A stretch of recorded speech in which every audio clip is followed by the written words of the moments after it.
Welcome to my channel বাবুর্চি। আবার চলে এসেছি আজকে আমরা আরেকটা নতুন রেসিপি নিয়ে। আমরা ঘরে খুব কম ইনগ্রেডিয়েন্টস দিয়ে খুব সহজে আমরা ভ্যানিলা আইসক্রিম বানিয়ে এবার দেখাবো আজকে। তো খুব সামান্য কিছু উপকরণ লাগবে, আর হয়তো 1 লিটার বা 1 কেজি আইসক্রিম বানাতে আমার যা মনে হয় হয়তো 60 টাকা মতন খরচা হবে, তার বেশি খরচা হবে না। চলুন রেসিপিটা দেখে নিই। আজকে আমরা দেখাবো ভ্যানিলা আইসক্রিম বানানো। আজকে ভ্যানিলা আইসক্রিম বানানোতে রূপ চলে এসছে বানানোর জন্য। রূপের আজকে ছুটি, সেজন্য রূপ বানাচ্ছে, আমি রূপের হেল্পার। আর তা আজকে আমরা 500 লিটার একখানা হাফ লিটার আর কি, যে 500 ml প্যাকেটগুলো হয়, ফুল ফ্যাট মিল্ক আমরা নিয়ে ইন্ডাকশানে 100 ডিগ্রি টেম্পারেচারে আমরা দুধটাকে ফুটতে দিয়ে দিয়েছি। দুধটা ফুটতে ফুটতে যখন একটু বেশ ঘন হয়ে আসবে, তখন আমরা এতে দিয়ে দেবো হাফ কাপ গুঁড়ো দুধ। যে কোনো কোম্পানির গুঁড়ো দুধ হাফ কাপ নিয়ে এবারে কিন্তু নাড়তে থাকতে হবে, যাতে এটা কোনোভাবেই ডেলা বা লাম্পস না পাকিয়ে যায়। যেহেতু রূপ করছে সেহেতু গ্যাসটাকে অ্যাভয়েড করে আমি ইন্ডাকশানে করছি আজকে। তো ও যতক্ষণ এটাকে নাড়ছে ওইটা ততক্ষণ মিশতে থাকুক, ততক্ষণে আমরা আর একটা বাটিতে কিছুটা ঠান্ডা দুধ নিয়েছি, আর তাতে কিছুটা কর্নফ্লাওয়ার 2 থেকে 3 চামচ কর্নফ্লাওয়ার গুলিয়ে আমরা রেডি করে রেখে দিচ্ছি। এটা আমরা পরে মেশাবো। আর একটা জায়গায় আমরা কিছু কাজু কিশমিশ ড্রাই ফ্রুটস রেখেছি, আর আমরা হাফ কাপ মিঠাই মেট রেডি রেখেছি। চিনিটাকে আমরা এখানে কমপ্লিটলি অ্যাভয়েড করছি। এবারে আমরা ওই যে দুধটাকে নাড়ছিলাম সেটা একটুখানি ঘন হয়ে এসছে, এর মধ্যে আমরা কাজু কিশমিশ ড্রাই ফ্রুটসটা মিলিয়ে দিচ্ছি। আপনাদের কাছে অন্যান্য কোনো ড্রাই ফ্রুটস থাকলেও অ্যাড করতে পারেন, কোনো প্রবলেম নেই। আর একটা কথা বলে রাখি, আমার ফোনের কিছু প্রবলেমের জন্য আর একটা ফোন থেকে ওই ফোনের রেকর্ডিংটাকে আমাকে রেকর্ড করতে হয়েছে। ফোনটা একটু ডিস্টার্ব করছে, একটু অ্যাডজাস্ট করে নিও তোমরা সবাই। তো আমরা আবার রান্নায় ফিরে আসছি। এবার রূপোটাকে নাড়তে থাকছে, নাড়তে নাড়তে যখন ওটা একটুখানি ঘন হয়ে যাবে, তখন আমরা ওর মধ্যে মিশিয়ে দেব হাফ কাপ মিঠাই মেট। হাফ কাপ মিঠাই মেট দিয়ে ভালো করে আমরা কিন্তু নাড়তে থাকবো, যাতে তলা না লেগে যায়, আর দুধটাও আরেকটু যাতে ঘন হয়। তো সেইভাবে আমরা ওটাকে নাড়তে থাকছি। নাড়তে নাড়তে যখন আরও একটু ঘন হয়ে আসবে, সেটা আমাদের খেয়াল রাখতে হবে আর নাড়তে থাকতে হবে। তো দেখা যাক আমাদের। আর আমরা এখানে কিন্তু সুধার দুধটা ইউজ করেছি, সেটা বলতে ভুলে গেছিলাম। আমাদের এখানে সুধা অ্যাভেলেবেল, তো ওই কোম্পানির দুধটাকে আমরা এখানে ইউজ করেছি। তো দুধটা ফুটতে ফুটতে বেশ কিছুটা ঘন হয়ে গেছে। আমাদের কিন্তু কর্নফ্লাওয়ারটা 2-3 চামচ কর্নফ্লাওয়ার অলরেডি হাফ কাপ ঠান্ডা দুধে মেশানো ছিল, সেটাকে আমরা আর একবার গুলিয়ে ঢেলে দিলাম। গুলিয়ে ঢালতে হবে এই কারণে, যাতে তলাটা তো থিতিয়ে যায়, সেটা যাতে ভালো করে গুলে যায়। এবার কিন্তু আমাদের অনবরত চালাতে থাকতে হবে, কারণ কি নয়তো তলা লেগে যাবে বা লাম্পস পাকিয়ে যাবে, প্রবলেম হবে। তো আমরা চালাতে চালাতে যখন বেশ কিছুটা ফুটেই উঠেছে, এবার কিন্তু ঘন হতে শুরু করেছে। আমরা সাইডগুলো কেকে নেব, মাঝে মাঝে কেকে নিয়ে ভালো করে মেশাবো। দেখুন কিছুটা আমি দেখিয়ে দিচ্ছি হাতায় করে যে ঘন হতে শুরু করে দিয়েছে। এই রকম অবস্থায় যখন আরও কিছুটা ঘন হয়ে যাবে, তখন আমরা ইন্ডাকশানটা অফ করে দেবো। আর আমরা এতে মেশাবো ভ্যানিলা এসেন্স। এটা ইন্ডাকশানটা বন্ধ করার পরে মেশাবো। ভ্যানিলা এসেন্স আমরা দেবো হচ্ছে 4 চামচের হাফ চামচ। আর যদি এসেন্সের ঢাকনাটা ইউজ করেন, তাহলে কিন্তু ওই ঢাকনার 1/4। তো ভ্যানিলা এসেন্সটা দেখুন আমি সাইডে রেডি করেই রেখেছি। ইন্ডাকশান অফ করে দিয়ে এবার আমরা ওই ছিপির মাপের, ঢাকনাটার মাপের 1/4 আমরা দিয়ে দেবো ভ্যানিলা এসেন্স। ওটাকে বন্ধ করে, সে গ্যাসেই করুন বা ইন্ডাকশানে করুন, ওটা বন্ধ করে ভ্যানিলা এসেন্সটাকে মিশিয়ে দেবেন।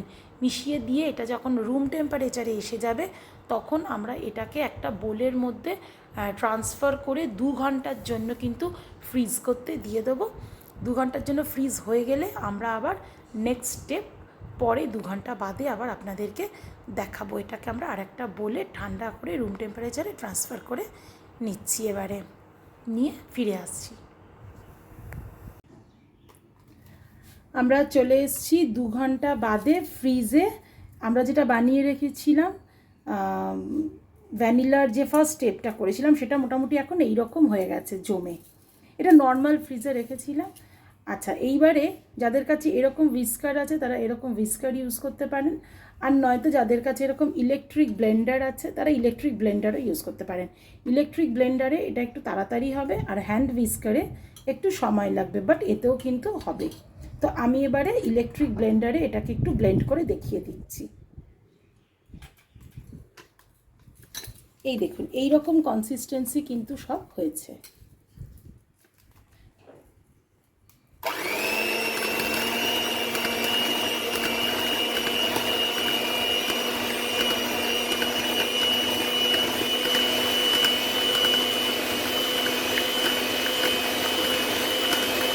এটাকে হুইস্ক করতে করতে এটা একটু কিন্তু কোয়ান্টিটিতে আস্তে আস্তে বাড়তে থাকবে।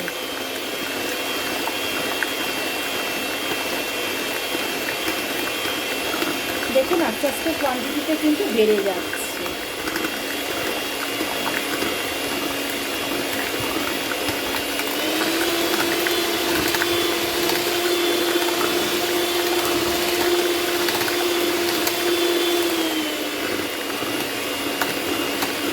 আমরা 1 আর 4 মাঝে মাঝে একটু চেঞ্জ করে করে এটাকে ভালো করে বিট করে নেব।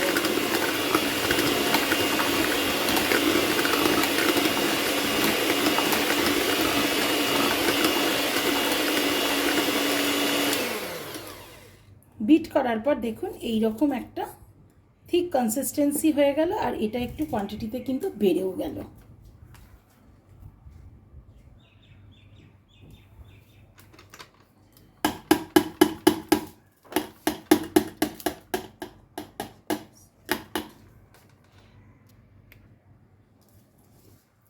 এবারে এইটাকে আমরা একটা এরকম আলাদা জায়গায় ঢেলে নেব। কোনো যদি আপনাদের কাছে এয়ারটাইট বক্স থাকে তাতেও ঢালতে পারেন, যেরকম আপনাদের কাছে অ্যাভেলেবেল হবে। দেখুন কতটা বেড়ে গেছে হুইস্ক করার পর কোয়ান্টিটিতে, অনেকটা কিন্তু বেড়ে গেছে। খুব কম খরচে অনেকটা ভ্যানিলা আইসক্রিম কিন্তু বাড়িতে খুব জলদি বানানো হয়ে যাবে, খুব সামান্য কিছু ইনগ্রিডিয়েন্টস দিয়ে। আপনাদের যদি কোনো এয়ারটাইট কন্টেনার থাকে তাতে রেখে দেবেন, আর এই রকম যদি কোনো পাত্রে রাখেন তাহলে এটার ওপরে ক্লিন ফিল্ম র্যাপ দিয়ে বা অ্যালুমিনিয়াম ফয়েল দিয়ে পুরো র্যাপ করে ওভারনাইট ফ্রিজে রেখে দেবেন। আর আমরা কিছু নিয়ে নিয়েছি এখানে ড্রাই ফ্রুটস, এটা দিয়ে আমরা ওপরটা গার্নিশ করে দেবো। ড্রাই ফ্রুট সবসময় একটু দরাজ হাতে দেবেন, তাতে আপনারও খেতে ভালো লাগবে, যাদেরকে খাওয়াবেন তাদেরও ভালো লাগবে। কিন্তু আর দোকান থেকে কেনা নয়, নিজেরাই খাওয়া হবে, নিজের আত্মীয় পরিজন খাবে। আমার কাছে যা ছিল আমি সবটাই এখানে দিয়ে সুন্দর করে গার্নিশ করে দিলাম। এবার এটাকে আমি, দেখুন এখনই কত সুন্দর লাগছে দেখতে, এবার এটাকে আমি ওভারনাইট ফ্রিজ করে দেব, দিয়ে একদম জমে গেলে আবার আপনাদের কাছে নিয়ে আসবো। আমরা এটাকে ওভারনাইট ভ্যানিলা আইসক্রিমটাকে ফ্রিজ করে রেখেছিলাম, তারপরে দেখুন একদম দারুণ জমে গেছে, একদম সুন্দর আইসক্রিমের মতন জমে গেছে। খুব কাছ থেকে দেখাচ্ছি, কাত করে দেখাচ্ছি, দেখুন একটুও নড়ছে না। এবার আমরা একটা বাটিতে আইসক্রিমের স্কুপে করে তুলে নিয়ে দেখব টেক্সচারটা কীরকম হয়েছে।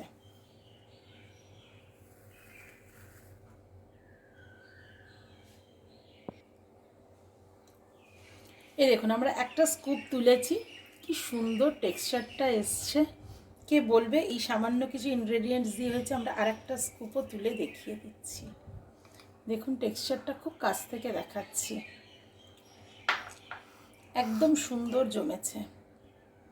দেখুন টেক্সচারটা এরকম করে স্কুপে করে তুলে নিয়ে আমরা এবার সার্ভ করে দেবো ভ্যানিলা আইসক্রিম। এবারে রূপকে দিয়েছি টেস্ট করে বলার জন্য কেমন হয়েছে। চলে এসছে আমার টেস্টার। পুরো একদম অসাধারণ ফ্রিজ হয়েছে, দোকানের মতনই ভ্যানিলা আইসক্রিম হয়েছে, দোকান থেকেও বেশি ভালো হয়েছে, আর একদম হেলদিও। ঠিক আছে, তাহলে আপনারাও ট্রাই করুন, আর রূপের মতন বাটি ভর্তি স্কুপ বাই স্কুপ একদম আইসক্রিম নিয়ে খেতে থাকুন। চলো টাটা।